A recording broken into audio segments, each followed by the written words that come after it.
really feel that we are, not only honored, privileged to have this gentleman in our midst tonight. I'd like to present Jimmy Cave, ladies and gentlemen.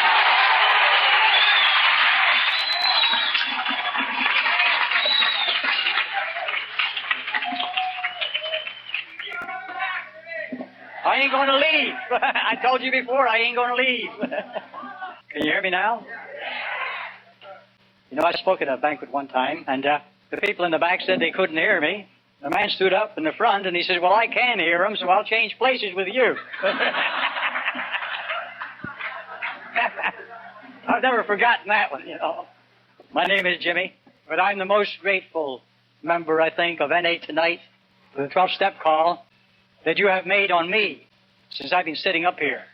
I'm seldom at a loss for words, but I'm almost nonplussed right now, How could anybody come up here and say anything after what we've just seen, If we could only put 1/10 of the effort into working the steps of recovery that we've seen demonstrated here in the last half hour.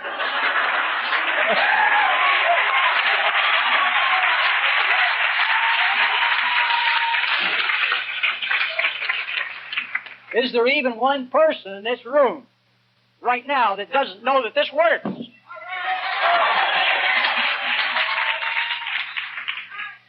I got a reputation for being pretty corny at times. But all I could think of a while ago when I was sitting there listening and watching and feeling what was going on, because that's where I live, in feeling. And I know you do too. I could only think of one thing.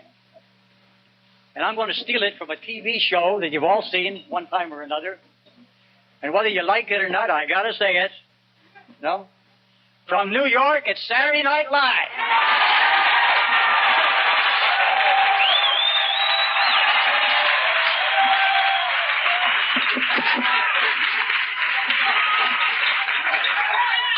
Yeah. The Impossible Dream. The Possible Dream. There's a group started not long ago in, this was Montana. And they called themselves The Possible Dream. That's the name of their group. And that ties right in with the Impossible Dream also. There's no longer the Impossible Dream. We know it works. There's a little thing in the little white book, that ends up by saying, the big lie, is dead. No longer will society or the addict accept the fact that they can't recover. We do recover. Recovery is the most important asset that we have. And it comes from the steps. And simplicity is what is so hard, I think, for most of us to grasp in the beginning. Simplicity of the program. I don't know whether I'm even going to say anything that I got notes here for tonight. I never do. I make notes and I never forget them. Sometimes I leave them in the room. One time I left them home. I generally like to talk off the cuff anyway. I may refer to it if I forget what I'm saying. Because I'm not all here yet either, But I want to thank the people that made it possible for me to come to New York today and to be here tonight. The message is not in words so much. It's in what we've seen right now, We're almost acting like real people, aren't we? And you know why? Because we are. We're possibly the most real people in the world.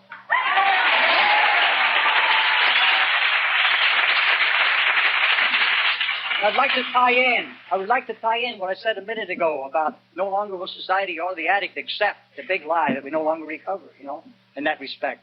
We can't accept it because we know reality when we touch it. Something again in the little white book that says, and I remember that because it was such a strange thing to me when I remember feeling reality again after so many years of not knowing exactly what it was, living that life of illusion. And to feel time, to know what time was. Time was something that meant nothing, I try to kill time. I try to kill myself, just as you did. And I think sometimes I'll probably do what I do very often. I talk to myself most of the time up here. This is part of my form of contemplation. To think seriously and realistically and within space and time. I was always so far out, space and time meant nothing, But to feel it and to feel what's going on and to appreciate the things that are happening right now, To feel it deeply, because we do feel deeply. That's one of our big problems. My problem was I was too idealistic. I expected too much of life. I wanted more of what there was. And I try to fill my life as you have, with the drugs and the booze, the bar rooms and the bedrooms, you name it. We've done it, you know. We can't count each other. What were we looking for? A better way to live, a better thing to have going for us. I remember my first visit to New York. I'll never forget it. I relived part of it again today. 12 and a half years old when I came to this country, and I didn't want to come here. I wanted to go to Australia. But my family came here, so I had to come with them. You know? And we sailed into New York Harbor, and I was up at the crack of dawn because I knew we were going to land that morning, and I wanted to see the Statue of Liberty. I'd heard about it all my life because I love freedom. I've always loved freedom. And I love it more today than I ever did. You know? And I watched that statue as I got closer and closer to it. Not as close as I got today. You know? That's a beautiful lady. And we come into Ellis Island, and I'm glad that place is closed. I don't know how many of you here or your parents came in through Ellis Island, but that's an experience that I never want to forget. It's indelibly marked in my memory, and I was scared. I had 3 brothers and a sister with me, and they were all younger than I. And my mother was sick, and she was in another part of Ellis Island, and nobody spoke English but me. And I couldn't find anybody to talk to ask what was going on. We had a great big tag on us about this big, like cattle. And finally, I found one man who spoke excellent English. He'd like to scare me to death. You know? When he first walked over to me, he heard me talking to somebody about, find me somebody who speaks English. You know? And nobody understood me, and he came over, and he had the great hat and the great coat. He was a white Russian. And he's the man who befriended me on Ellis Island and helped us through the 3 days that we spent there, because a man that most of you probably have only read about in the history books had just died. And he was laying in state here waiting to be buried in this country, President Hardy. And they kept us on Ellis Island for 3.5 days. And I went to school on the roof over there on Ellis Island. And all I did when I was up there was watch that statue. You know, one of these days I was going to get off that island, because I hate to be tied up. I hate to be locked down. But nothing bothers me worse than I'm going to take my coat off, because I don't even like that, you know. I like to be free and I like to be easy, and sometimes I'm pretty hard on myself. Sometimes I'm too easy on myself. But when I came through that experience on Ellis Island, we were just getting ready to leave. We were coming ashore, and I saw this man with his wife and his son that I went to school with in Ellis Island. He was the other who spoke a little bit of English, and a baby about 6 months old. They were refugees from Russia at that time, after the revolution. And I went over to him and I thanked him for helping me and my brothers. And I said, when are you going ashore? Are you coming with us? And he said, no. They're sending us back. We're being deported. And I said, what's going to happen to you when you're deported, when you go back? He said, we will probably die. Can you forget things like that? I can't, you know. Not in the light of what's going on in the world today. I know most people in this room don't even remember 1923. Never mind have lived this long. You know, I don't know how many people are my age, but age is unimportant. So things that have molded us and formed us, they've probably helped to make us what we are. And thank God we're all a little bit different, you know. That's the diversity of addiction. Addiction is the same. Makes us all one of a kind. But we're all different people. And that's the beautiful part. I may not reach anybody at any given meeting in anything I say. But maybe you can. Maybe you're the only picture. Maybe you're the only concept of NA that anybody will ever see in their entire life. Sometimes I get pretty wild, you know. So far I haven't cussed it off. What's going on here? I get too serious. I get very serious about this program. It is life and death. But I have a lot of fun in life, believe me. I'm a cut-up, you know. I like to raise hell. Still do it now and again. I invite a girl up to my room, but I don't think she'll come. Betty, I was only kidding. That's for my wife. Or there was times, you know. It's just that I have found one of the finest women in the world, you know. Another addict, 13 years on this program. And she's got a better program a lot of times than I have, I'll tell you that. You know? She's the most honest person I've ever met in my entire life. My first wife was very much like her. She was a very honest woman. So I guess somebody has to make up for my lying, cheating, stealing, and so forth. I think whatever gods we believe in, you know, will understand things like that. But I really think that we do. We find the world's best women. That is, the male finds the world's. I don't know whether the men are the best men, but I know the women are the best women I've ever met. You know?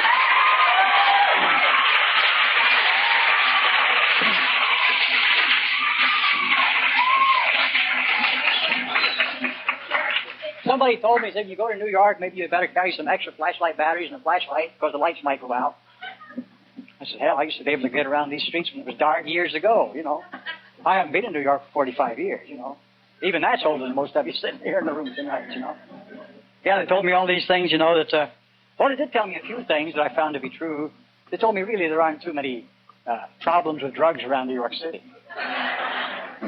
Where did you people come from? Yeah. Yeah, not too many illegal drugs floating around. You know, the NYPD's got everything pretty well under control. Terry told me that. So they told me, you really don't have anything to worry about. And I know it's true, because right after I got off the plane, only 2 people approached me. You know, so it can't be too serious. But we damn near did have a little bit of trouble at the airport, you know. He's carrying one of my bags, and one of the other boys is carrying another one of my bags. And here we see 3 people in uniform, you know, with green berets, turned right up in front of us. You know. I thought, what the hell is going on? I know green berets, you know. I always watch those green berets. And we tried to go around this side, and they stepped right in front of us. We tried to go around this side, and they stepped in front of us. We tried to go through the middle, and they just blocked us, you know. I looked at Terry, and he looked at me, you know. And I thought, what's going on here? You know, we addicts always have something come up, you know. We can always figure something out. So we looked at each other, and we bought a half a dozen boxes of Girl Scout cookies, and then they left us alone. You know?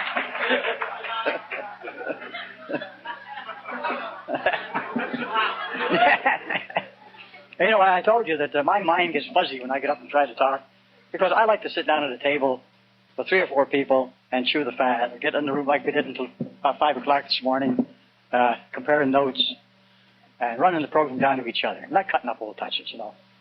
That's nowhere.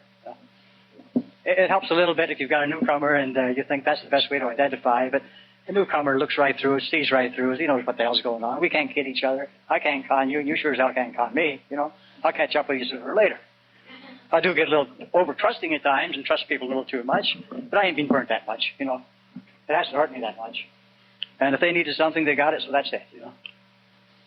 But I have something here, and I couldn't memorize it because my memory is not as good as it used to be, although it's better than it was, you know. You know, Ogden Nash was a favorite of mine, and I guess a favorite maybe of some of you, in the ways he used to write things. He could get to the core of something and explain it better than take me 3 pages to write, and he could explain it in 2 lines, you know. And he wrote something once, you know, and I'm going to read it to you here. It says, often the stilly night, when the mind is fumbling fuzzily, I brood about how little I know, and I know that little so muzzily. Ere slumber's chains have bound me, I think it would suit me nicely if I knew 1/10 of the little I know, but I knew that 10th precisely, you know. And that's what I get, you know. If I could just remember 1/10 of the things that I know, it'd be fine. So, and then he goes on to say, gently my eyelids close, I'd rather be good than clever. And I'd rather have my facts all wrong than have no facts whatever, you know. And sometimes that's the way it is with me. My facts are not quite right. I haven't given myself enough time to think them through. But, you know, as time goes on, I do get enough time to think them through. Because I still wake up once in a while in the middle of the night, you know, when one of those old resentments that never die seemingly, never seem to die completely, comes up, and I still hate that son of a bitch, you know. I still hate him for what he did to me, see? And I have to go through that again. I wish I could forget a lot of the things I remember. And I wish I could remember some of the things I forget, you know. But it just seems to, the right things come up at the right time. That's what I found out. And I see people, I keep looking at Lynn. I can't help it, you know. She's little enough, you know, that they say you shouldn't carry the addict, but her, I'll make an exception with her, you know. She's little enough for me to carry, you know. But I look at all these things going on, you know, and I remember the first time that Lynn came out to California. We went up to the San Francisco convention. And we walked through the lobby. I was thinking about it yesterday when I got into the lobby. Got into the lobby. We were walking through the lobby. And she was sort of trailing Betty and I. And we get to the door, a banquet room like this. And she looked in the door. I'll never forget, the second door down.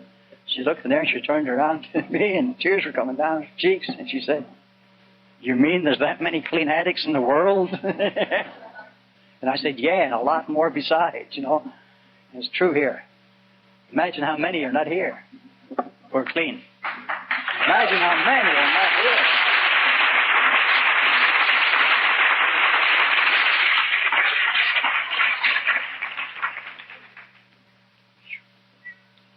To say I'm almost overwhelmed, but first of all, I have to read a little thing that we have in our little white book, you know. Yeah, my gratitude speaks, you know. My gratitude speaks in action, you know. Not in words so much, you know. My gratitude speaks when I care and when I share with others the NA way. Right? That's where it's at. And what is that? What is that NA way, you know, for us? Just to help a newcomer, to try to give it away. We're not preachers, we're not teachers, you know. We're not gurus. You know, we're not magicians. We can only offer what we have found and hope that somebody will accept it. We can't do it for anybody, and nobody can do it for us. We must do this ourselves.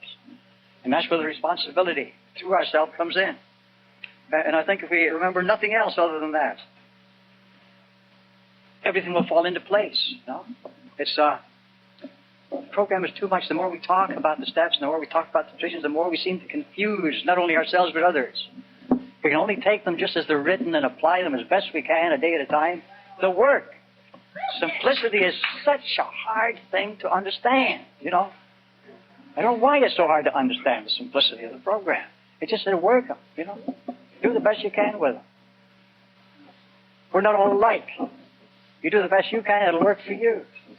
We've got to remember one thing. We all have to go to the same lengths to get this program. We sometimes forget that. We have to first stop using, no matter how we do it. And we all have to go to that length. I hear people talk about, well, she's a potential addict, you know. How the hell do you know? How the hell do I know? Were you with them 3 o'clock in the morning when they're wondering where the hell they're going to get something when they've run out? You know, I remember where I was a lot of mornings when I was looking for something and there was nothing around. I remember what the panic was. I remember that feeling in my gut, and I've had that gut feeling all my life. There's a very popular thing has come back into medicine today. They're talking about people with nervous stomachs because they're into all this stress stuff now, you know. I was in the hospital when I was 6 years old with a nervous stomach. That's what they called it when I was in the old country yet as a kid. But you know, about that time, I found out what to do about it. They used to send me to the chemist shop to get the stuff for the kids that had the colic, and I sure as hell found out which was the paregoric and what wasn't. 7 years old, you know. And I knew what all the bottles were in. And it was terrible to wonder, what do I put in the bottle? And it's nearly all water now, you know. And the poor kids with the colic were having problems. Sound familiar? I come first, right? I remember the ease I felt. I remember how nice and calm I could get. How peaceful. I was always one of these. Hell, if I was a kid today, they'd probably have me full of Ritalin, you know. Speeder. I'm a speeder from way back. Thank God so is Betty. You know, we speed together, you know. That's the way we go. That's the way our minds work. We go till we drop, you know. Used to be a philosophy I used to follow many years ago when I was still in Philly. You know, a friend of mine was the sports editor for the Philadelphia Daily News. And boy, what a boozer that guy was, you know. Ooh, he was a corker, you know. He never ordered a drink, he ordered a pitcher. Yeah, Lance Curley. And Lance wrote something one time, and I cut it out of the paper, and I tried to live by it. He said there's something like, and of course, symbolically, the booze stands for the drugs. What the hell's the difference in that case? He said, I wish that I was single with $1 million or so. I'd pack my grip with teacher's cream, and far away I'd go. A stock a yacht with 15 blondes and 1 or 2 brunettes. I'd manufacture purple nights and parlay all my bets. How long it lasts, I do not know, nor do I really care. I'd just keep going until I dropped and died from wear and tear. You know? Yeah, that was good, you know? Yeah. Good, keep going, die from wear and tear, you know? But the disorder that we suffer from, you know, is one of the most serious things, I guess, that man ever has had to face. And thank God in the last 30 years we've found a program, and although it was borrowed from another program, it was adapted to suit the addict. Thank God it works for us. And I tell you, the more I look around this room, the more befuddled I get as to what to say. What can I say? It's here. It's in front of me. I wish to God I had a camera big enough to take all your pictures. I'd take it home and hang it right up in my living room. I really would. You know, wherever, I think that Chicago's going to be the next one. Hey, they better build bigger rooms.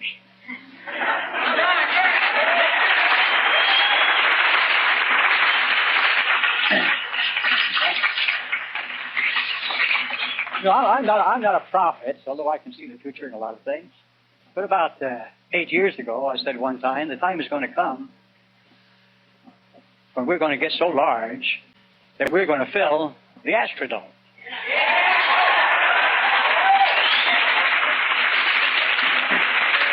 And they're going to have to put in extra seats. Going to have to put in extra seats down and around the field, you know. Doggone right. I'm not going to even talk about that. I take everything in threes, though I won't mention that. The way I look at the steps, it made it much easier for me when I could look at them in my way, so that I could understand them as best I could, with the limited amount of brain power I had at that time. And I separated them into trinities because it seemed to me all my life things go in threes, you know. They always seem to go in threes. Physical, the mental, the spiritual, you know. The body, the mind, and the spirit. And I found out that with the steps, when I looked at them in the simplest form, they sort of came in threes too, you know. The first 3 steps, I finally figured out were the conditional steps. These were the things that I had to have. That was my base before I could even really make any move. And I got stymied right away because the second and third steps didn't apply to me. I couldn't believe in any higher power, you know. I wasn't really an atheist. I wasn't really an agnostic. I wasn't a Christian. I wasn't a Jew. And I wasn't a Muslim. I don't know what the hell I was, you know. I was befuddled, bewildered, and be damned, I guess, you know. And I figured, well, I can't make this, but I'll take that first step and I'll give it the best shot I got. I just ain't going to use it and I ain't going to drink no more. And see if it works for me. And then I figured from that, they told me, and the first thing I ever heard was it was God as I understood him. See? Now, I never played hooky from school in my life. I loved school. I wasn't a very good student by many standards, but and I worked hard for what I had to learn. But never played hooky from school. But I played hooky from church every chance I got, you know. I just couldn't go for it. It got to a point where my family's a very religious family. And deeply into religion, deeply into church. And I couldn't understand them. And I used to think, I don't really belong in this family. I think there's something wrong. I must have come from somewhere else, you know. Somebody else told me later on, a sister in another church organization told me that I came from Mars. I'm inclined to believe her, you know. Somewhere or another I got here in a strange way, you know. But I could not believe in the things that I was learning as a kid because I didn't see the things that were happening in my life in the same way that others saw them. The things I had been taught meant that my grandmother, my favorite grandmother, and she wasn't going to make it from the religious point of view. And I couldn't figure that one out. Because she was my favorite, you know. And later on, it came to a point where she entered into my new life in a way that I find it hard to explain. She came to me many times in the night when I was trying to figure these things out. What are spiritual values? Are there religious values? Can I accept another religion? I was going from one religion to another, as many of us do, and not finding the answers for me yet. And I used to get scared. You know, after I was on the program for about a year and 7 months, I went to a meeting one night, and I never really completely fitted into AA. I always felt there was something wasn't just quite right for me there. And I didn't quite seem to fit any place I ever went. I don't know whether any of you felt that. Feel that in your life or not, you know?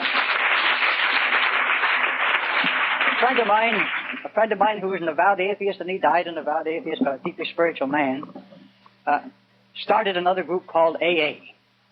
But it was lowercase AA. Not capital A's, but the lowercase AA. And it was Atheist Anonymous, you know. So I thought, well, I'll go over there. You know, maybe this is what I'm looking for. Maybe I can fit in here. Maybe he's got something. I went over there, and I run into trouble. And they hadn't been formed yet. We were just thinking about it. And Rex, I went over and talked to Rex, and he said, you know, you don't really belong here. You know, you're too damn spiritual for us. I went back to AA, and they told me, you're not spiritual enough to really belong here. What the hell is going on, you know? Where do I belong? All my life, I never seemed to fit. You know, I fit here. Hey, I fit here. All the way. Yeah. And I had to learn in the next 3 steps, being 4, 5, and 6, what they meant. These were the exposition steps for me, the revealing steps. I had to find myself.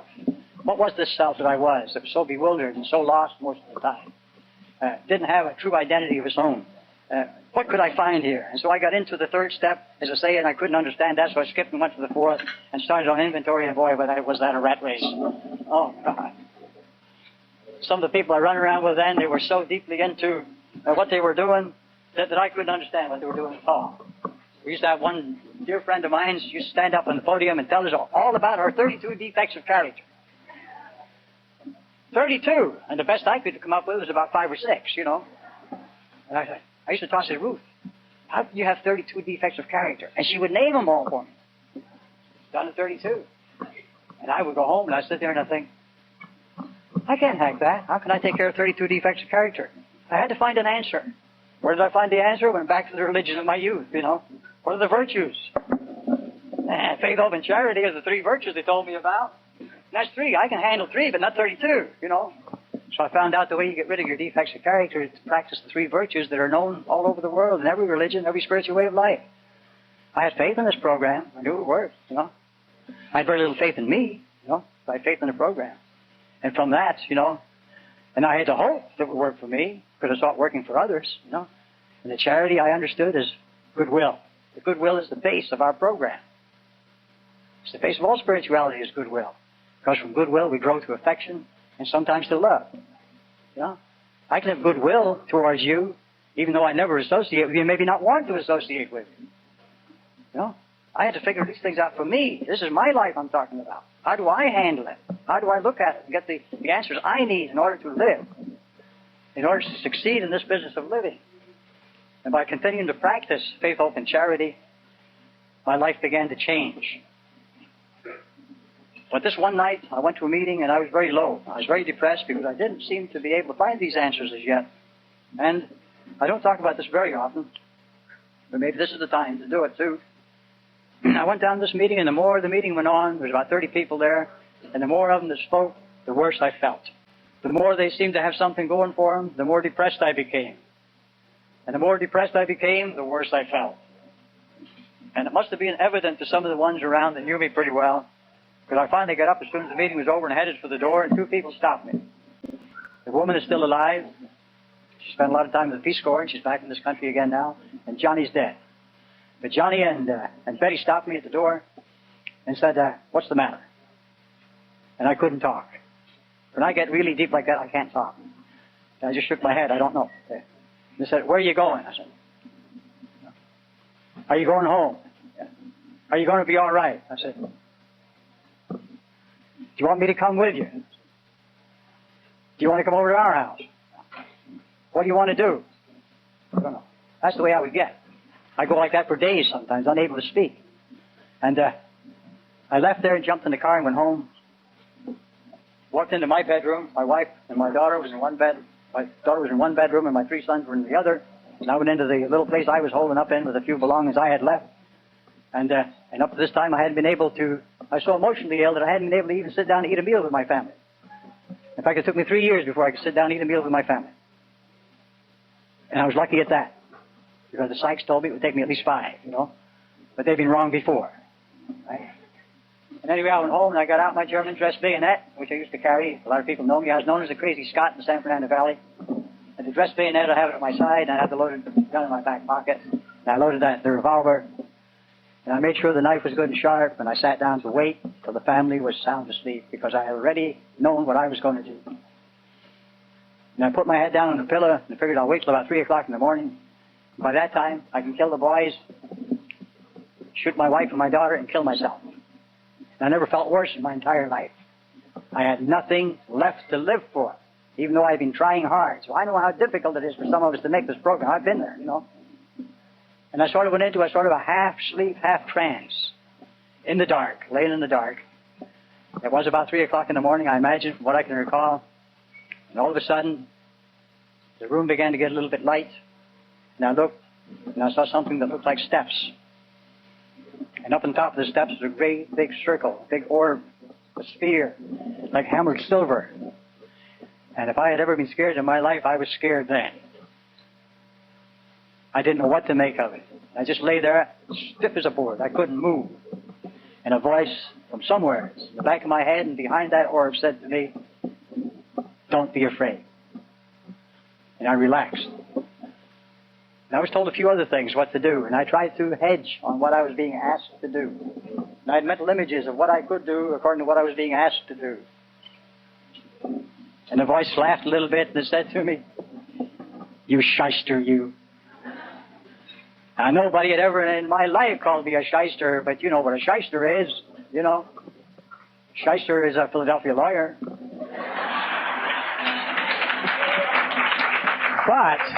But the word came from a New York lawyer named Shyster. Spelled a little differently, but that's where it came from.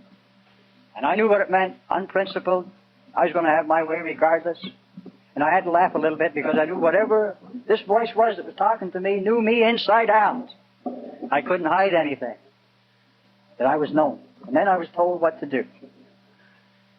And all I could say was, I'll do it to the best of my ability. Now, I can justify, I can explain, and I tried to for months to explain what this was all about. It makes no difference what happened, what the voice was. To me, it was a voice telling me the way I had to go in order to recover. Not just to stay clean, not just to stay sober, but to recover. And there's a big difference between recovery and just staying clean, you know.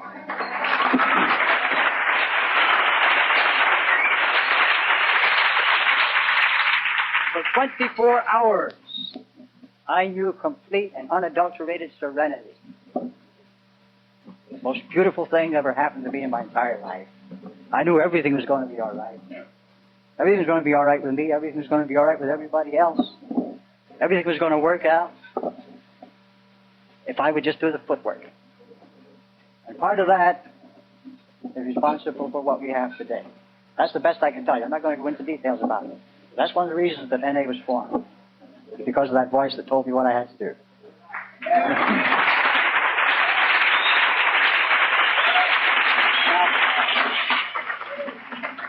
Now, after all the things that have been going on today, last night, and going on tomorrow morning, and the rest of the night, you know, one thing about this program, it says that we have to enjoy our life too, you know. I could go and talk to you for 24 hours about this program, you know. I wear people out talking about the program, about what it means to me, you know. But one of the things we have to do is to have a good time too. This is a social gathering, you know. I'm going to be available in other places at other times, and I'm going to be doing some writing too, you know. And I want to see everybody have a good time because that's a big part of life. You know, life is a game anyway, you know. It's a game. I con myself all the time, you know, pretending that it really matters much what I do. It really doesn't, you know.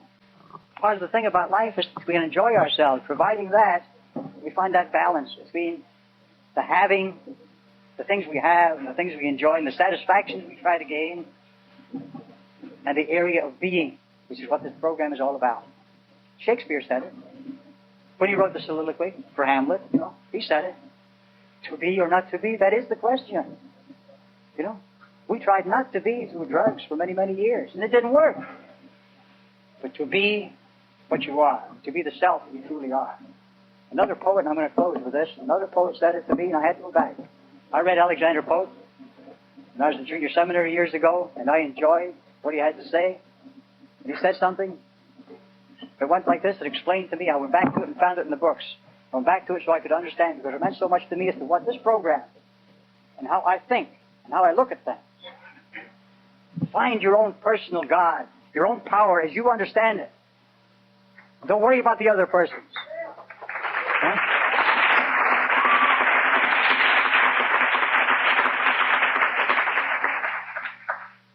If I can find the first line, I will read it to you. I'll recite it to you, but I can't remember the first line. Well, it's here someplace, so you wait just a second, I'll find it.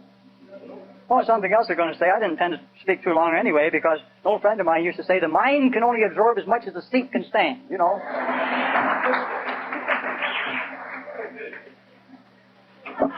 Anyway, Alexander Pope said, seek then the self. Presume not God to scan. The proper study of mankind is man. You know? Placed on this isthmus of a middle state, a being, darkly wise and rudely great, with too much knowledge for the skeptic side, and too much weakness for the stoic's pride. He hangs between.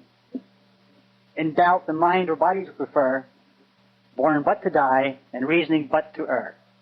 Sole judge of truth, in endless error hurled, the glory, the jest, and the riddle of the world. The greatest adventure that we can experience is finding our true self, no matter how you do it. No matter where you have to go to find it. It was said in the Impossible Dream. That's what that's all about. You know? At least I didn't break down tonight, but I'm so full, you know. That's fulfillment. Spiritual fulfillment is what we were looking for in all those other places. And we got it right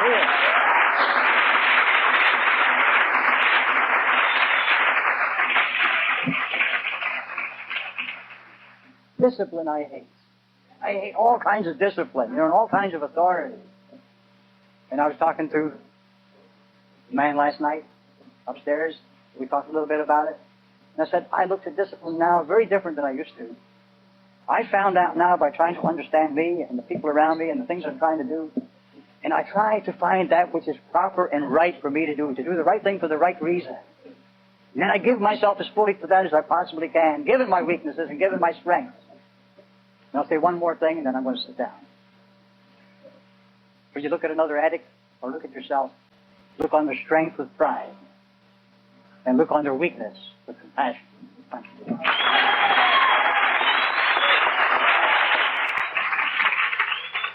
Okay, now we'll close in the usual manner, the Lord's Prayer. Let's form a circle if we can, if that's possible. Circle around the table. Let's make it easy. Let's circle around the tables. Amen. Keep coming back.